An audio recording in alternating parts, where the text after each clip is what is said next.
जय माताजी, जय श्री कृष्ण। लोधिका तालुकाનું ચાંદલી ગામ, જ્યાં ઘંટેશ્વર મહાદેવનું મંદિર, સરસ મજાના મહાદેવની પૂજા કરે છે અમારે ભૂદેવ શ્રી પાર્થભાઈ પંડ્યા, જેમને હું પૂછીશ કે ભાઈ આ મંદિરનું માહિતમ શું છે અને અહીંયા કેવી રીતે આ ઘંટેશ્વર મહાદેવનું નામ પડ્યું છે એ બધાને વિડીયો દ્વારા જણાવશો।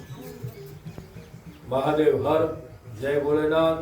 ભગવાન શ્રાવણ માસની અંદર ચાંદલીની અંદર બિરાજમાન સ્વયંભૂ શ્રી ઘંટેશ્વર દાદા બિરાજમાન છે।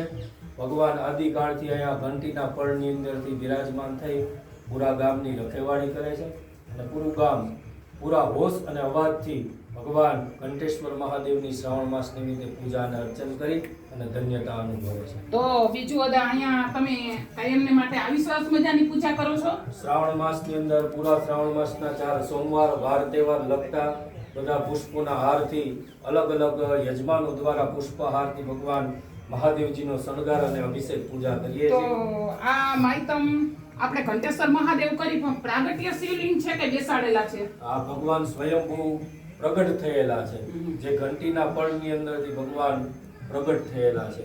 ઘંટેશ્વર મહાદેવ નામ છે। તો સરસ મજાના પાર્થભાઈ પંડ્યાએ આપણને સરસ મજાની વાત કરી। હવે જોઈએ આપણે અહીંયા કશ્યપ દેવતા બિરાજમાન છે, નંદી મહારાજ બિરાજમાન છે, હનુમાનજી છે, અહીંયા ગણપતિ દાદા પણ બિરાજમાન છે, સામેમાં ભવાની બિરાજમાન છે અને સરસ મજાના શણગારેલા અને સરસ મજાના શિવલિંગ, બહુ સરસ મજાના અહીંયા બેનો પણ દર્શન કરવા આવેલા છે। ઘંટેશ્વર મહાદેવને મંદિરે અત્યંત ભીડ ભરાય છે માણસોની। અહીંયા પણ એક સેવા પ્રવૃત્તિ ચલાવે ભાઈઓ ઘણા પણ અહીંયા લાઈ જોઈ શકો છો તમે કે કેટલા ભાઈઓ અહીંયા સરસ મજાની સેવા કરે છે। અહીંયા હું પૂછીશ, લાલભાઈ છે, મુનાભાઈ છે, ઘણા બીજા બાળકો પણ અહીંયા સેવા કરે છે। તો ભાઈ તમે અહીંયા ઘંટેશ્વર શું સેવા આપો છો? મહાદેવની ઈચ્છા પ્રમાણે સારું કહેવાય ભાઈ।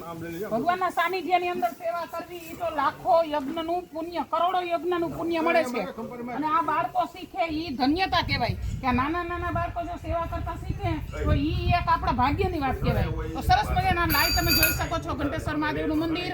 અહીંયા સરસ મજાના એના દ્રશ્યો પણ જોઈ શકો છો। આ મંદિર અમારા ચાંદલી ગામમાં, રાજકોટ જિલ્લાનું લોધિકા તાલુકામાં ચાંદલી ગામમાં આવેલું છે। તો સૌ પધારો અને ઘંટેશ્વર મહાદેવના દર્શન કરી અને સરસ મજાનું જીવન ધન્ય બનાવો। સૌને મારા જય માતાજી, જય શ્રી કૃષ્ણ। મહાદેવ મહાદેવ હર હર મહાદેવ।